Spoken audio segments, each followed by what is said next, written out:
Hello everyone and welcome back to another video. My name is Dave, and in today's video we're going to talk about boondocking, where to find free campsites to park your van or small RV legally, and let's get right into that. So what's boondocking? Boondocking refers to camping with no hookups on public lands such as National Forest land or BLM, Bureau of Land Management land, and sometimes state trust land, depending on where you are located. In today's video, I'm going to give you some strategies that I use to make sure that I always find a place to park for the night. So if there's nothing else that you take from this video, it's National Forest land and BLM land is generally a good place for you to find boondocking sites. All you need is this pass here. It's called an America the Beautiful pass. I paid $80 for this. It's a one-time annual fee, and that gets you into BLM land, National Forest land, and national parks. And it pays for itself almost instantly, if not within a few trips. So I do recommend grabbing one of those. So how do I find places on the road? Well, there are some useful apps that I use for this, and some websites as well. Let's get into that. First app that I use most of the time is Campendium.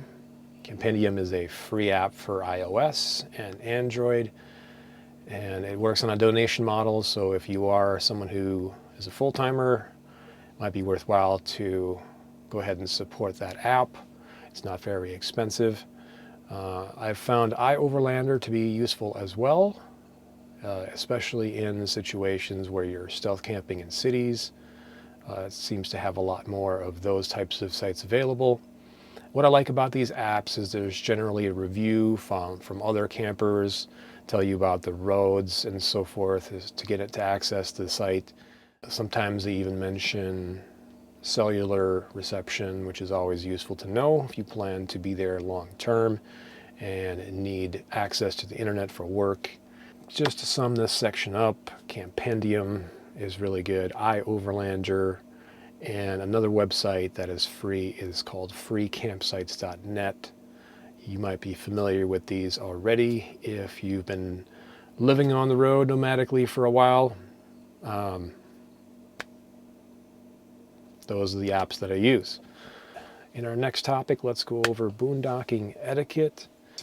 If you are pulling into a campsite after dark, make sure that you are as discreet as possible. You're not leaving your headlights on, flashing all your neighbors longer than you need to. And also don't camp too close to your nearest neighbor, especially if there's plenty of sites available.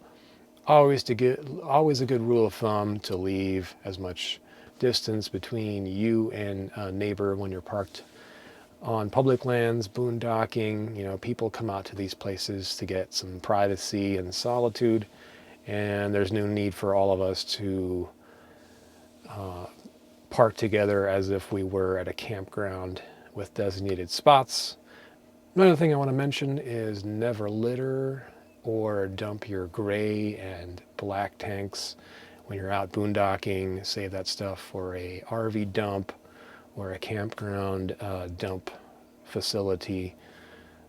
You always want to leave the campsites better than you found them. Leave no trace, all that good stuff. And if you are feeling like a good Samaritan and you find your campsite is littered with trash and so forth, go ahead and pick that trash up, take it with you. That helps us out, and collectively we'll be allowed to continue parking at these places. Oh, another tip I wanted to add is find a good flat parking space. It's never fun sleeping on a slope, or some people's fridges don't operate correctly unless they're on a perfect level. The other option you can do is get leveling blocks. They sell those at Walmart or Camping World. You've probably seen them. They're yellow and orange. Keep a set of those with you and just use them as needed. Moving on to legitimate places to park overnight. So when you're not out boondocking in nature, I'll give you a few ideas for places to park for the night, especially if you're traveling through an area and you're just looking for a quick place to pull over for the night. The first one that I'll mention is rest stops. We've all been to rest stops. They're all over the interstates. If you're traveling through a state and you don't have too much time for sightseeing or just passing through, these are always a good option. You might have seen in one of my earlier videos where I came down the West Coast on I-5 and I pretty much just stayed at I-5 rest stops the whole way. They're just super convenient. You have access to restrooms. And if you're lucky, in some states, they even provide potable drinking water and RV services like dumping and stuff like that. So if you're new to traveling and you've never stayed at a truck stop, that's my next suggestion. So places like Love's, Flying J's, Pilot, these are truck stop businesses that allow overnight parking for truckers. If there's room for you, you can go back to that area. Usually it's a giant gravel lot and it's just a place to pull over, and you're allowed to overnight there. Always a good idea, of course, to check with someone in the store. Make sure it's okay that you park your van or RV there. Just let them know that you're there. If you're pulling in late at night though, and you leave early, generally it's just fine to park there. The second bonus with truck stops is they typically have hot showers available. They're not as gross as you might imagine. Actually, a lot of truck stops are pretty nice facilities. You know, you'll pay anywhere from $8 to $12 for 20, 30, 40 minutes of hot shower. And they're on a schedule typically, so you can schedule one ahead of time. They do clean these facilities and keep them nice. So always a good option to find a shower on the road as well. Okay, let's talk about businesses that allow you to overnight camp.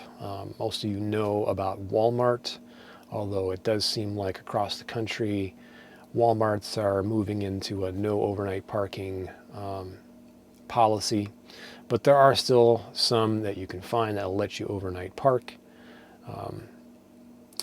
Actually, in some of the apps I mentioned earlier, iOverlander, Campendium, they'll let you know if this is still allowed at this Walmart. It's not my personal favorite.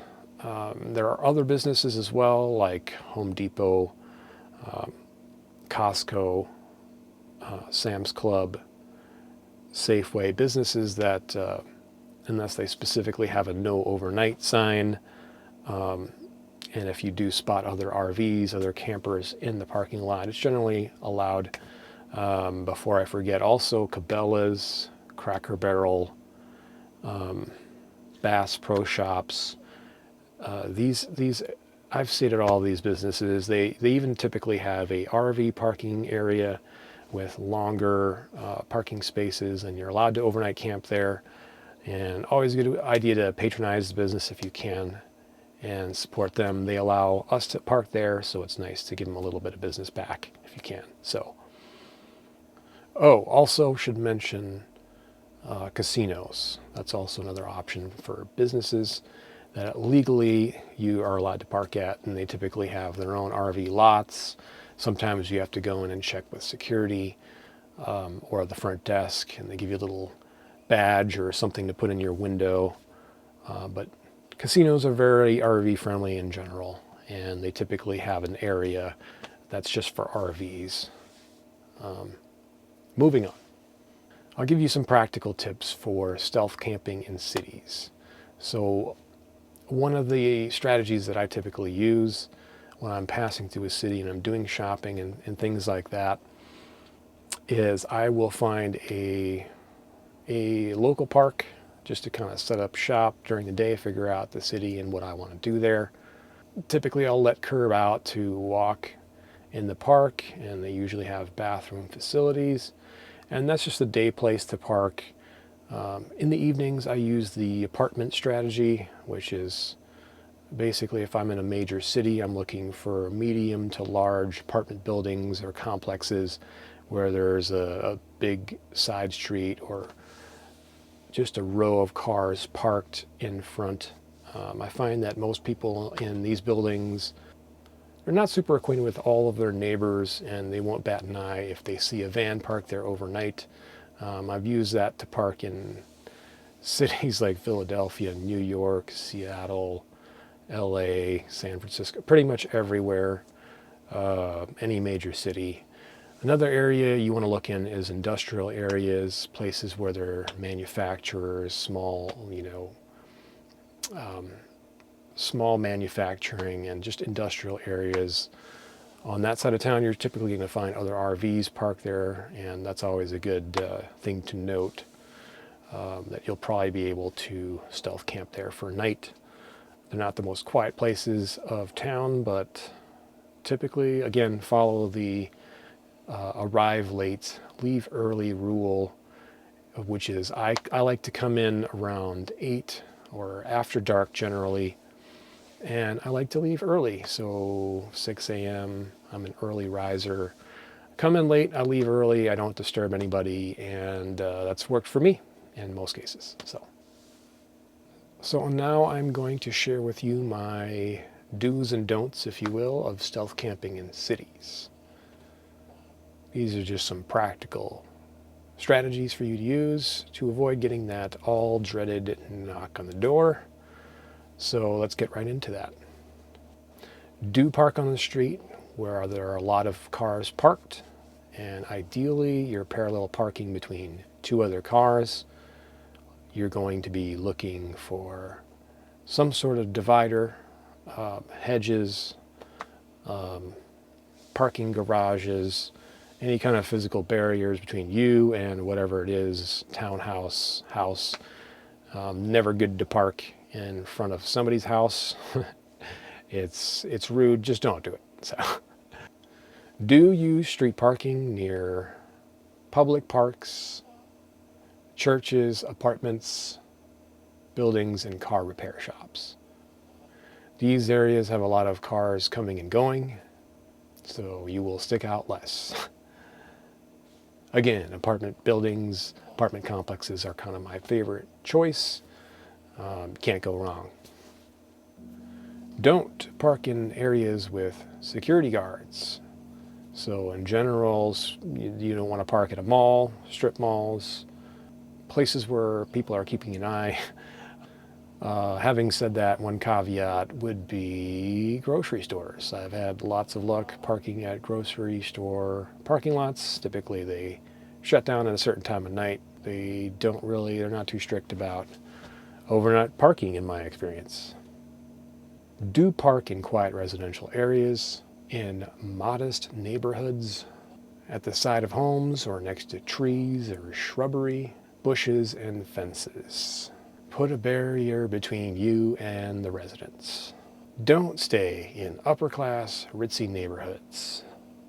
Those neighborhoods tend to have neighborhood watch and a lot of looky-loos, a lot of people looking through their curtains, and they won't be too hospitable about your van rolling up next to them with your cab lights on and you making a lot of noise. So that's just one of those things. You want to avoid the bougie parts of town. Don't stay on busy streets. They tend to be overly noisy, and it's not a restful night's sleep when you have cars whizzing past your bedroom at all hours. So find a quieter place, pull in a couple of side streets, and you'll thank me for this later. And lastly, don't stay at one place for more than one night. With most cases, there are some exceptions with this, but in most scenarios, I like to keep a rotation, have a few places around town, 5 or 6 that I rotate, and that way I'm not staying in one place for too long, too many consecutive days in a row. You don't want people to take that much notice of you. I've seen RVs stay at places for weeks and weeks, set up lawn chairs, put out their awnings, run noisy generators. Don't be that person. So there you have it. Those are my boondocking tips and tricks for finding free places and legitimate places to camp for the night. Let me know if you have any questions in the comments below, if there's anything that I left out. Hope this gives you the courage to give boondocking a try, stealth camping a try. It's a lot of fun, and especially if you find a good boondocking spot that you can typically stay at for a long term, 14 days plus. Those are good finds. I always mark those down in Google Places, and I have my own little private Google Places list where I keep my favorite boondocking sites. Give it a try. Again, check those 3 apps that I mentioned, and that's Compendium, iOverlander, and freecampsites.net. And Google Maps itself can be a good resource. So, hope that helps you. If you like this video, go ahead and give me a like and hit that subscribe button if you want to see more van life content from me. Stay safe out there, guys. I'll see you guys in the next video.